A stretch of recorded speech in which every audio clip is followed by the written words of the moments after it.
ghouls to today's episode of Mental Health is Horrifying. I'm your horror Barbie host of Darkness, Candace Green, psychotherapist and all-around spooky bitch, podcasting from my bat-filled cave in Toronto, Canada. Where I live in Canada, the temperature has dropped. There's snow on the ground, and it starts getting dark at like 3 p.m. As we spend more time indoors during the long winter months, we need something to help get us through, n'est-ce pas? On today's episode, we're going to talk about a movie that makes you want to curl up with a snuggly blanket and a cup of tea, A Haunting in Venice. Listen, no matter the school of thought that you choose, there are endless sayings that highlight how hard life is. Benjamin Franklin said, "In this world, nothing can be certain except death and taxes." Dostoevsky said pain and suffering are inevitable, and French absurdists like Albert Camus had an entire movement dedicated to the fact that life was irrational and devoid of meaning. So, in a world filled with pain, suffering, and taxes, a movie like A Haunting in Venice can feel like a balm against an otherwise harsh, cruel world. It's not just the French that came up with an entire movement through which to see the world. The horror community has too. Yes, A Haunting in Venice belongs to a very important subgenre in horror called cozy horror. Okay, so let's get right into it. Let's check out A Haunting in Venice as a shining example of cozy horror and why cozy horror is good for our mental health. Detective Poirot, we are invited to a seance. I can talk to the dead. I need to hear my daughter's voice. Mom, what is happening? The living have been killed by a ghost, but I do not believe in such things. One of you is a killer. You are up against something bigger than you. Why we discover the truth. Did you see something? Who are you talking to?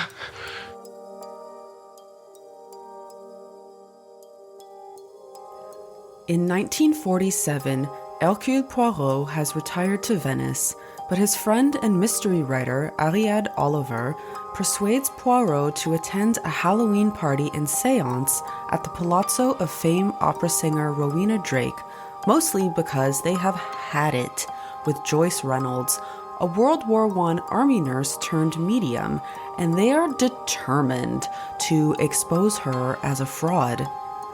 The palazzo, a former orphanage, is believed to be haunted by the spirits of orphaned children who were locked up and abandoned to die there during a city-wide plague.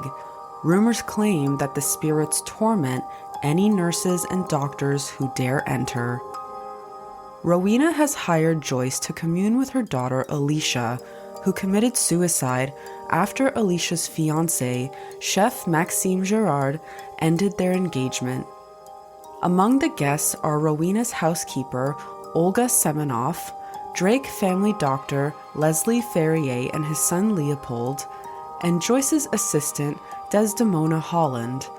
They are joined by Maxime right before the seance, and during it, Poirot is able to expose that Joyce Reynolds is indeed only pretending to commune with Alicia and has employed various trickeries to fool her guests. Shortly thereafter, an unknown assailant nearly drowns Poirot when he is apple bobbing, while Joyce falls from an upper story and is impaled on a courtyard statue. After Poirot recovers from his apple bobbing attack, he interviews the guests, during which he witnesses manifestations of Alicia's ghost.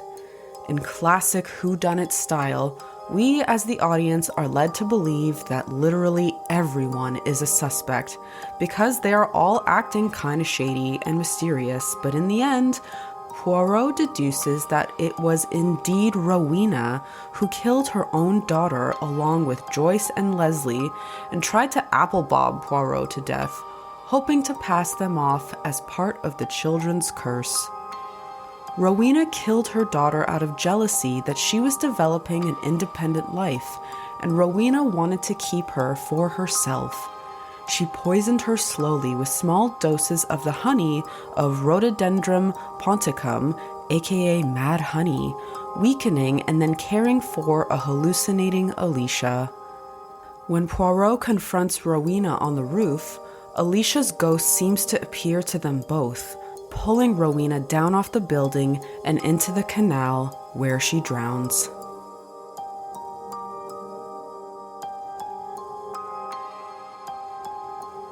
A Haunting in Venice is part of the Hercule Poirot series of movies that have been revived in the past few years by actor, director, and producer Kenneth Branagh, having already directed and starred in Murder on the Orient Express and Death on the Nile.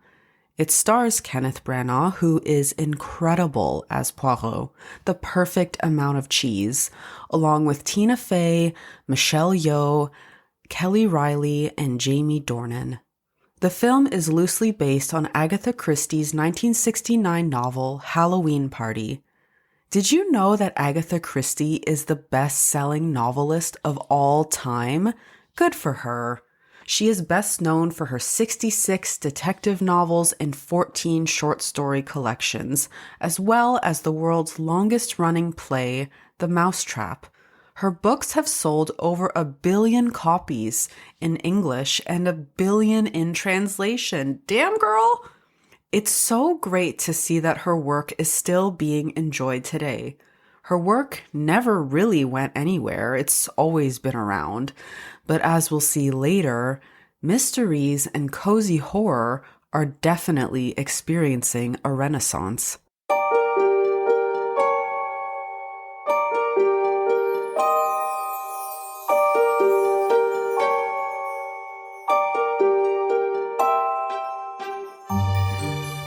Listen to me, kids.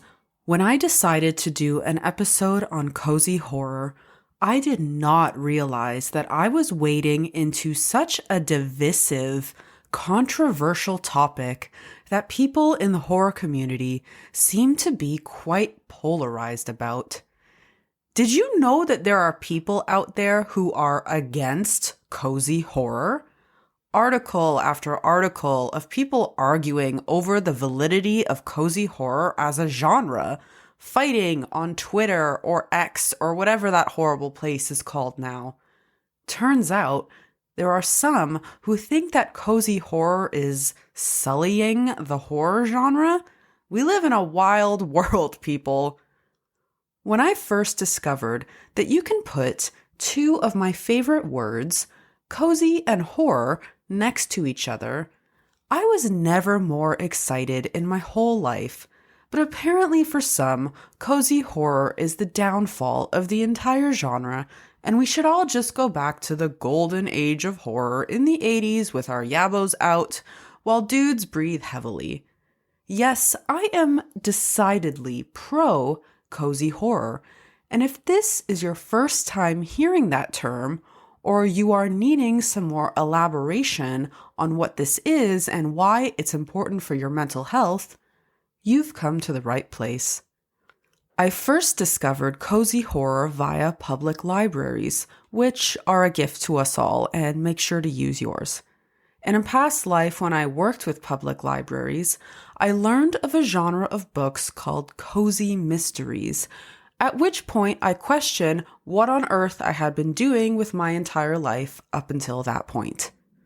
Cozy mysteries artfully combine crime and comfort by depicting stories with no graphic violence, swearing, or sex for good Christian women like me.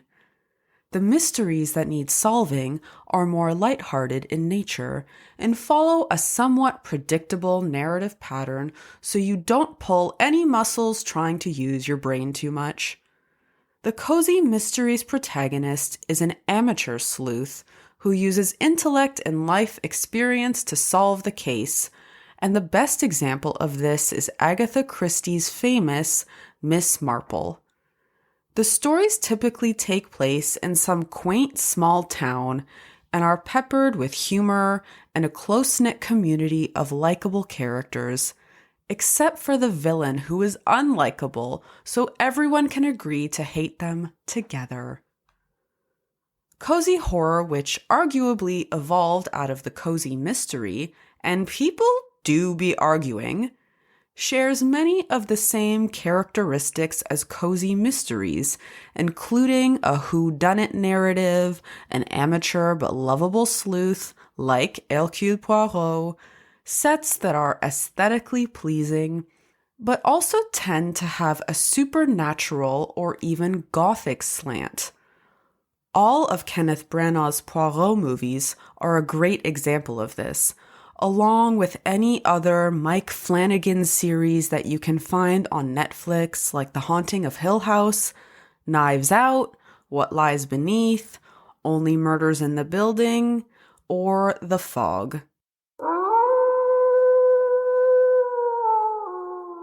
Many of the cozy horrors I just named came out within the past few years, except for The Fog, which came out in the 80s. God, I wonder if people hated it then. And yes, I just checked, and indeed critics hated it in the 80s when it came out because the 80s. We are definitely in a whodunit renaissance. What a time to be alive. Of course, whodunits have been around forever, but the definite resurgence of the genre is no accident. I think there are a few reasons for this renaissance. Firstly, whodunits never really went away. They were merely viewed as a lesser-than genre of storytelling, snickered at and best suited for grandmas, which is a whole level of misogyny and ageism that I don't have time to get into right now. We need to focus. Secondly, horror has always and will always be a reflection of the culture and collective unconscious in which it is created. And girl, I don't know if you've noticed, but these are some scary times. It's freaky out there.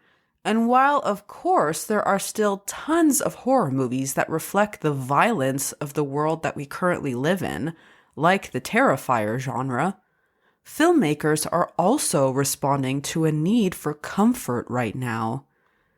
This is where we can appreciate the mental health benefits of horror movies like A Haunting in Venice, which are of the cozy horror genre, and also ones that are generally bestowed a PG rating. Boy, do I love a PG horror rating.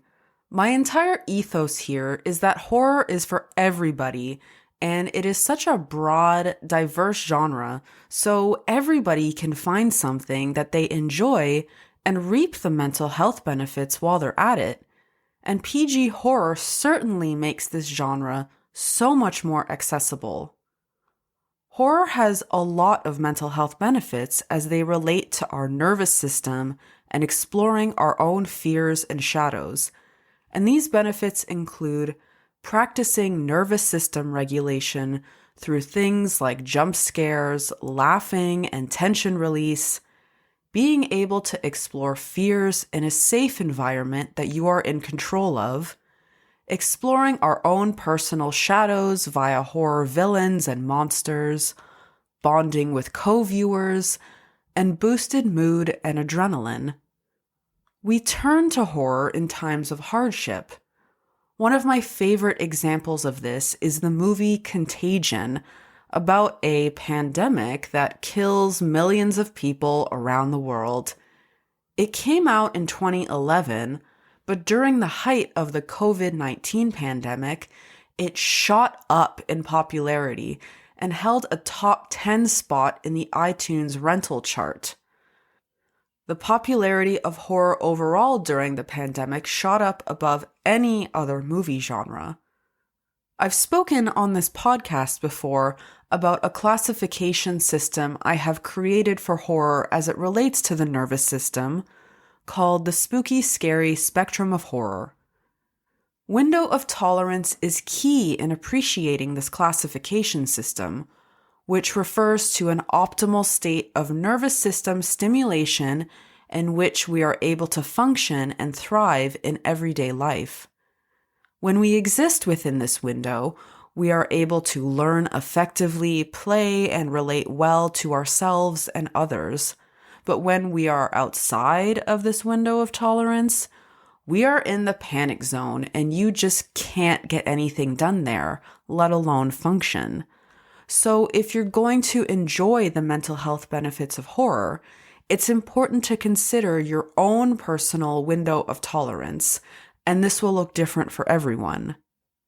The spooky scary spectrum of horror puts movies on a scale from spooky, so this is not very scary and your nervous system feels regulated, to the scary red zone at the opposite end of the spectrum, where you have gone past your window of tolerance and are curled up in the fetal position crying.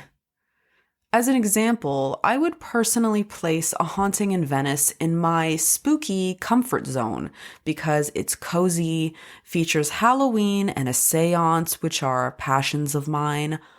Poirot gives me a warm, fuzzy feeling and makes me feel like everything is going to be okay. And I also feel comforted by Tina Fey and Michelle Yeoh. I would place the movie Smile in the middle of my personal spooky scary spectrum because I did find it quite scary, but I was able to stretch my window of tolerance just enough to be able to tolerate it and explore my own relationship to interesting themes portrayed in the movie, like trauma and perceptions of safety. On the furthest end of the spectrum for me would be a movie like Megan is Missing, which contains themes that even upon a cursory glance, for me, I find personally so upsetting and dysregulating that I know that this is absolutely not the movie for me, and that is totally okay because why torture ourselves, right? And I wouldn't want that to happen to anyone else either, which is why I think it's so important to understand that in horror, there is something for everybody and that it exists on a continuum. One of the benefits of horror, as I mentioned, is bonding with co-viewers. And this is where I really love cozy horror because it makes the genre so much more accessible. There have been years where I've wanted to show a scary movie at my Halloween party, and I knew that some of my guests coming were sensitive to scarier ones, or maybe they were bringing kids, and I would never want to traumatize those kids or scare anyone too much. So I like being able to reach for a horror movie more on the cozy end of the spectrum, like A Haunting in Venice, or maybe Sleepy Hollow or Crimson Peak, so that everyone can enjoy the experience.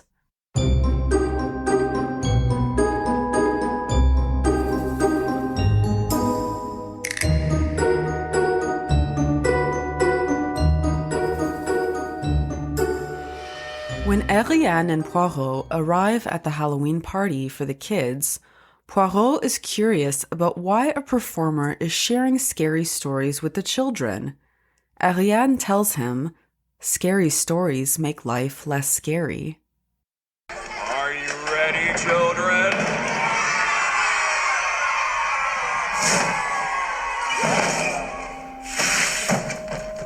Long ago, this palazzo was an orphanage. Good doctors and good nurses took care of good children until the plague. Plagues make people afraid, and fear makes people do terrible things. Is it not too frightening for the children? Scary stories make life less scary. At this time of year, especially when it gets dark very early, when it's cold outside and home is the best kind of refuge, there's something comforting about horror when you're snug at home with your family or friends or pets around a fire, when you know that beyond the door the world is scary, but in here you're all safe together. We definitely do enjoy cozying up with horror more in the winter. In data provided by BookNet Canada, which provides data for book publishers, both retail sales and library loans for mystery and detective books increase significantly as we enter the cold months. And interestingly, Sales and loans in the categories of cozy mysteries and women sleuths increased 38 and 88%, respectively, year over year between 2021 and 2022. We seek comfort in the cold, dark months from the harsh world outside. We are, after all, greatly impacted by our environments and must remind ourselves daily that we are really just complicated plants. Actually, witch trials are a great example of how scared people become in the winter months. During witch trials in both Europe and the United States, more people were accused of witchcraft in the darker months. Think about it. These witch trials occurred before electricity and all the modern conveniences of things like indoor heating were invented, so the winter months were really hard from that perspective, and it was easier to feel more scared. When it was dark outside, it was dark, and when it was cold, you couldn't just go over to the thermostat to crank up the heat. People were more isolated because the telephone and internet hadn't been invented, so it was easy for the mind to play tricks on them and for whatever seasonal depression was called back then to take hold of their psyches. Everything feels more scary in the dark when we cannot see. We get spooked more easily and imagine threatening figures out in the shadows beyond the safety of our homes. People also did not want to acknowledge that it was in fact winter that was making their lives difficult, and it was winter that made their crops wither and fail, and instead blamed witchcraft/women. Amazing! As we know from my last episode on the substance, those accused of witchcraft were overwhelmingly female, single and or widowed, and in the menopausal range. So basically, childless cat ladies have been out here ruining crops for centuries.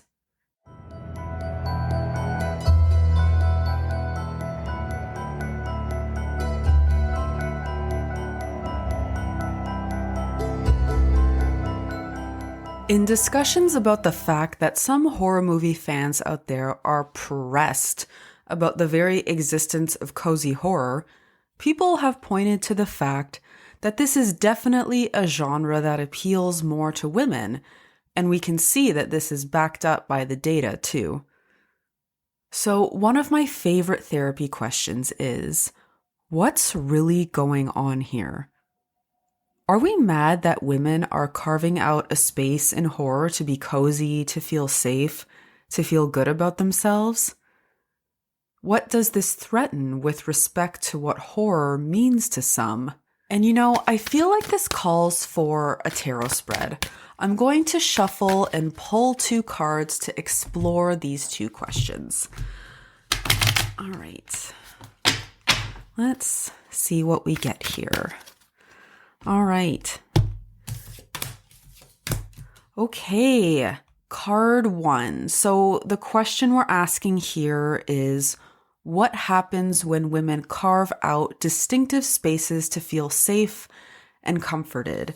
And I have pulled the Fool, which is actually one of my favorite cards in the deck and feels so perfect here because this is the first card in the major arcana. And the Fool has absolutely no worries or fears attached to them. This is the beginning of something big.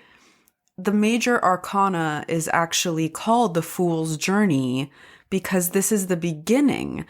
And we can see in the card that the Fool is really carefree, they're unburdened, and they have virtually no baggage attached to them other than this cute little shoulder bag and their sweet little dog friend who's coming along with them. This card actually makes me think about what it would feel like as a woman to walk the streets alone at night but completely unafraid of the dark. The fool's posture is so carefree. It almost looks like they're doing a little dance. And for this long journey that they're going on through the major arcana, you might say that the outfit that they're wearing is maybe a little bit impractical. They have like this kind of flowing tunic on with these long dramatic sleeves. Maybe this is not the best footwear. And again, that makes me think about what it might feel like to be walking outside at night, feeling free also to wear whatever you want as a woman and feel completely safe. This is perhaps highlighting that in cozy horror, this is really a space for women. The body language is open, it's unafraid, and anything feels possible. This card evokes safety, joy, comfort, and maybe even a movie night in with your little dog here. This is such a great card for cozy horror. Okay, the second question, what does this threaten as it pertains to what horror means to some? I pulled the Wheel of Fortune. And that wheel is moving. The tide is changing.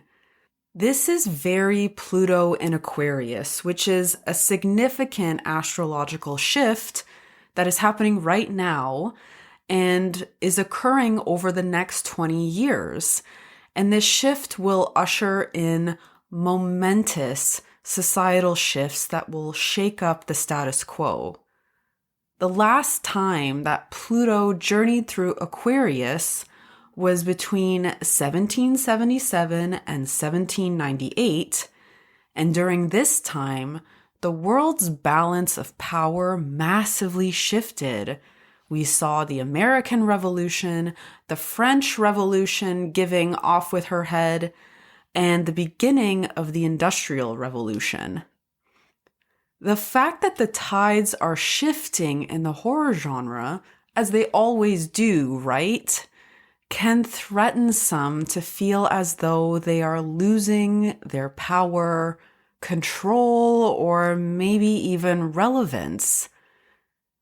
There is a snake on the Wheel of Fortune, and he's sort of biting at the heels of the figure upholding the wheel, who is Anubis, the Egyptian god of death. So it's like this existential threat that is going to make it difficult for that one figure to continue upholding all that he is holding all by his lonesome. The fixed signs that appear in the corners of the card are holding books of wisdom. And I'm sure if Anubis asked for their help, they could surely figure out a way to help him to continue to move the wheel forward. It doesn't all belong to one person. There are all these different segments to the wheel, and it contains so much. So it's this idea that there is really something for everybody, and there is plenty to share.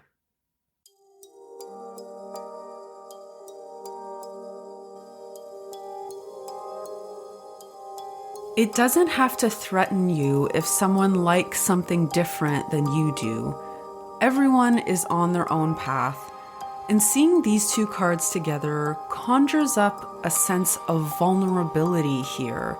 Like, is there a jealousy, desire, or wish for the cozy haters to feel like they too can be that carefree, engage in silliness or lightheartedness?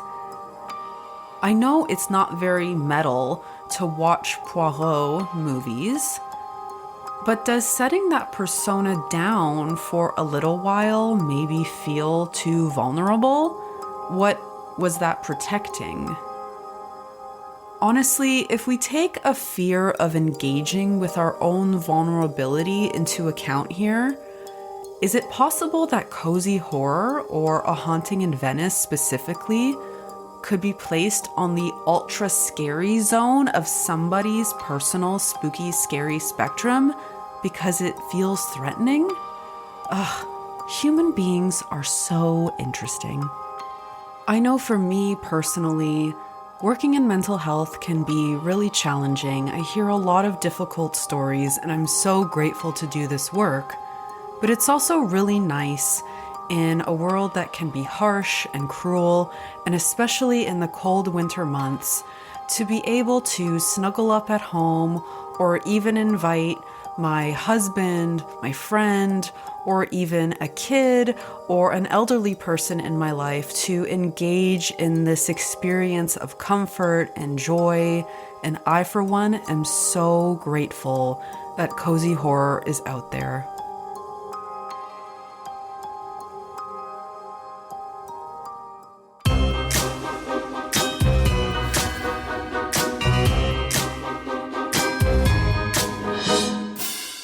That, my ghouls, is the story of a haunting in Venice. Who knew that a cozy horror movie based on an Agatha Christie novel could be so controversial? I hope that your takeaway from this is that you can like whatever you want, from extremely cozy to extremely scary, because this is your life and you should enjoy it and let others enjoy theirs. We should seek first to understand before judging what someone else likes, and approach each other with empathy and kindness, because we're all fighting battles that others may know little about. Mental Health is Horrifying is entirely researched, written, edited, and produced by me, Candace Green, registered and spooky psychotherapist. If you like this podcast, please consider rating and reviewing on your preferred listening platform. It really helps the show to reach all the other spooky ghouls out there, and I will be eternally grateful. And an eternity is a very long time for a vampire, okay? If you live in Ontario and are interested in psychotherapy with me, I offer therapy for final girls who want to make sense out of the guts of their lives. I specialize in grief and trauma and incorporate both tarot and dream work into my practice as tools to delve deeper into fields of psychic terrain. You can follow me on Instagram at Mental Health is Horrifying, and you can learn more about me and my full suite of services at manymoonstherapy.com. Or you can also howl at the moon and I will hear your call. Bright blessings.